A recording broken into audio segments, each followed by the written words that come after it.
LNMU यानी ललित नारायण मिथिला विश्वविद्यालय में पार्ट 1 का या पार्ट 1 की बात करें तो अब तो सेमेस्टर सिस्टम हो गया है। ये 4 साल का कोर्स हो गया है। स्नातक में अप्लाई शुरू हो गया है, लेकिन इसके बारे में इसका कोई अता पता नहीं था। तो विभाग ने फिर से आज नोटिफिकेशन जारी की है। आप स्नातक यानी आप 4 वर्षीय कोर्स में नाम लिखाना चाहते हैं स्नातक में, या तो आप इसको BA कहें या फिर इसको आप BCom कहें या इसको आप BSc कहें। 4 वर्ष ये 8 सेमेस्टर का कोर्स होता है। 8 सेमेस्टर का जब कोर्स लेंगे तो ये ऑनर्स कहलाता है। ठीक है, इसके बारे में हम लोग बात करेंगे ऑनर्स के बारे में। तो इसका जो नोटिफिकेशन जारी हो गया है और अप्लाई शुरू हो गया है। अगर आप इंटर पास हैं तो आप ग्रेजुएशन के लिए स्नातक के लिए आवेदन कर रहे थे तो ललित नारायण मिथिला विश्वविद्यालय में आवेदन शुरू हो गया है। वैसे छपरा में भी, मुंगेर में भी, पाटलिपुत्रा विश्वविद्यालय, पटना विश्वविद्यालय, इस सब विश्वविद्यालय में भी पार्ट 1 का अप्लाई यानी UG जो कोर्स है उसका अप्लाई 4 वर्षीय कोर्स में अप्लाई शुरू हो गया है। इसमें 2-3 बात हम चर्चा करेंगे। पहले तो ये बता दें कि जो स्नातक कोर्स है, स्नातक कोर्स आप इसको कई हिसाब से कर सकते हैं। स्नातक अगर आप इसको 4 साल में पूरा डिग्री लेंगे इसको, तो आपको ये ऑनर्स कहलाएगा, तभी आपको प्रतिष्ठा कहलाएगा। और इसके बाद आप जब स्नातक मतलब अब इसको BA कह लीजिए। इसके बाद जब आप 4 साल का जब कोर्स कीजिएगा तो अगला जब आप MA कीजिएगा तो MA आपका 1 साल में हो जाएगा। लेकिन अगर स्नातक आप 4 साल करिएगा तब, और तभी आपको ये ऑनर्स कहलाएगा। अच्छा, यही स्नातक मान लीजिए अगर आप क्या कहिए कि आप कहेंगे नहीं हम 3 साल में करेंगे, ये 3 साल में, तब आपका ये ऑनर्स नहीं होगा।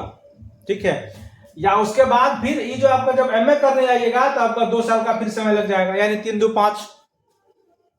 तो अगर आपको ग्रेजुएशन के साथ MA भी अगर आप सपना देख रहे हैं कि हम इसको MA भी करेंगे तो दोनों तो 4 साल वाला कोर्स ही कर लीजिए। और अगर आप चाहे तो इसको 1 साल में भी छोड़ सकते हैं। 1 साल में भी आप इसको चाहे तो छोड़ सकते हैं 1 साल में। तब आपका ये जो कोर्स, ये जो आप डिग्री देगा तो उस पर लिखा रहेगा सर्टिफिकेट कोर्स। यानी धीरे धीरे अब ये नियम चेंज हो रहा है।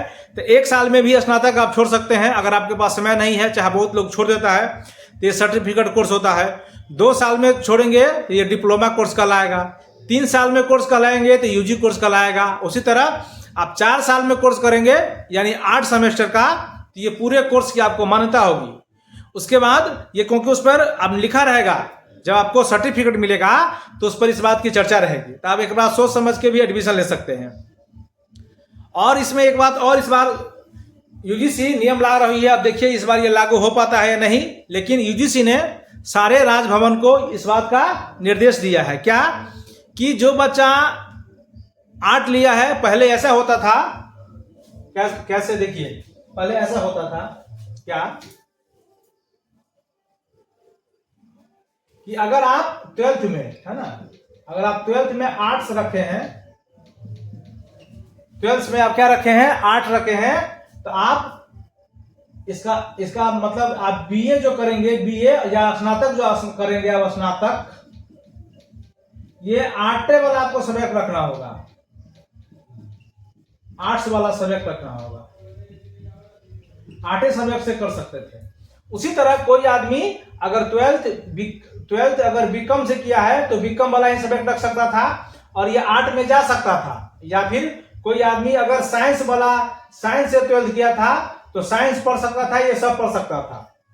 ठीक है, यानी अगर हम इसको ऐसे बात करें, कैसे देखिए, ये अभी तक जो इसकी प्रणाली थी कैसे थी, देखिए साइंस और आर्ट वाला में अभी तक ये जो बात कर रहा था सो क्या था, साइंस और आर्ट की बात। अगर आप 12th में, यहां देखिए ये 12th की बात कर रहे हैं हम लोग। 12th में आप साइंस है, ये साइंस से पढ़े हैं, कोई बच्चा 12th कॉमर्स से किया है और कोई बच्चा 12th आर्ट से किया है। आप समझिएगा, कोई बच्चा 12th क्या किया है, साइंस से किया है, कोई बच्चा 12th कॉमर्स से किया है ना, और कोई बच्चा आर्ट से किया है। तो साइंस वाला जब बारी आएगी BA करने का, जब बारी आएगी क्या करने का, BA यानी बैचलर डिग्री करने का, UG कोर्स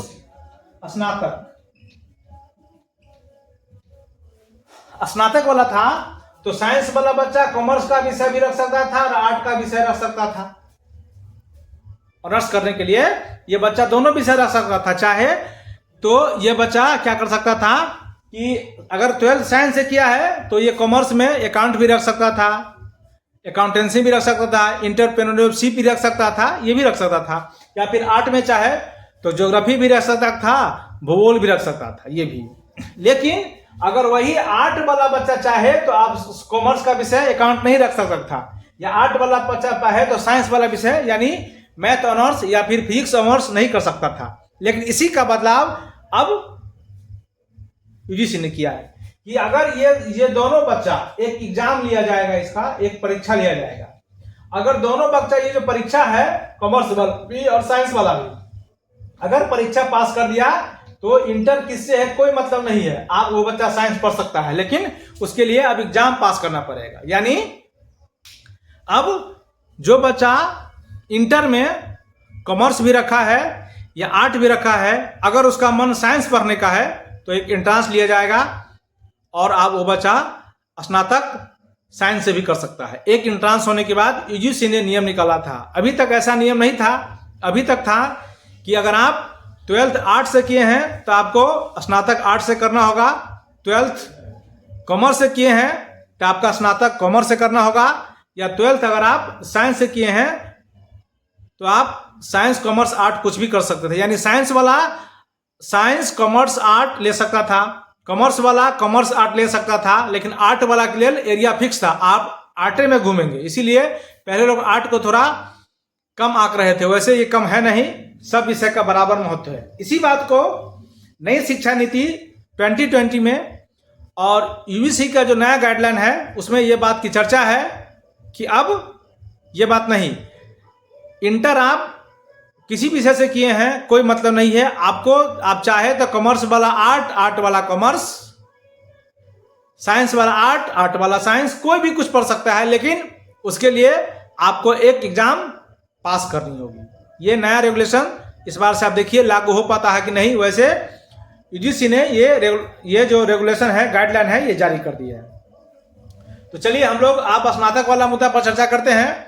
तो ललित नारायण मिथिला विश्वविद्यालय अप्लाई 1 मई 2025 से ये अप्लाई शुरू की है और आप उसके वेबसाइट www.lnmu.ac.in पर जाकर आप खुद से भी अप्लाई कर सकते हैं। अप्लाई के लिए आपको एक मोबाइल नंबर चाहिए ही होगा, रजिस्टर्ड मोबाइल नंबर, एक ईमेल आईडी, फिर आपका फोटो, 10th का, मैट्रिक का, 12th का मार्कशीट, सर्टिफिकेट दोनों चाहिए, या प्रोविजनल भी उसको आपको अपलोड करना पड़ेगा। इसके बाद आपको मेरिट लिस्ट निकलेगा, वहां आपको नाम लिखाएगा।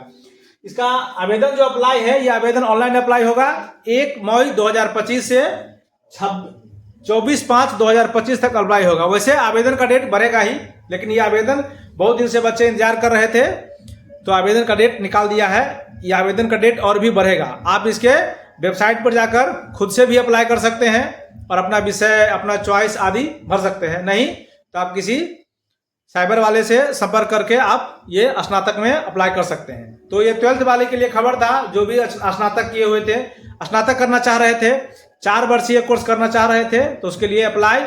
और मिथिला विश्वविद्यालय में ही नहीं, पूर्णिया विश्वविद्यालय में, मगध विश्वविद्यालय में, पाटलिपुत्रा विश्वविद्यालय में, मधेपुरा विश्वविद्यालय में यूजी कोर्स यानी स्नातक कोर्स में अप्लाई शुरू हो गया है। आप वहां भी, अगर आप ये वीडियो देख रहे हैं तो सारे का हम एक बार लिंक डिस्क्रिप्शन बॉक्स में लिंक डालेंगे, आप वहां भी जाकर ये कोर्स कर सकते हैं। ये वीडियो आपको कैसा लगा आप एक बार अवश्य बताइए। इस वीडियो में इतना ही। नमस्ते, नमस्कार।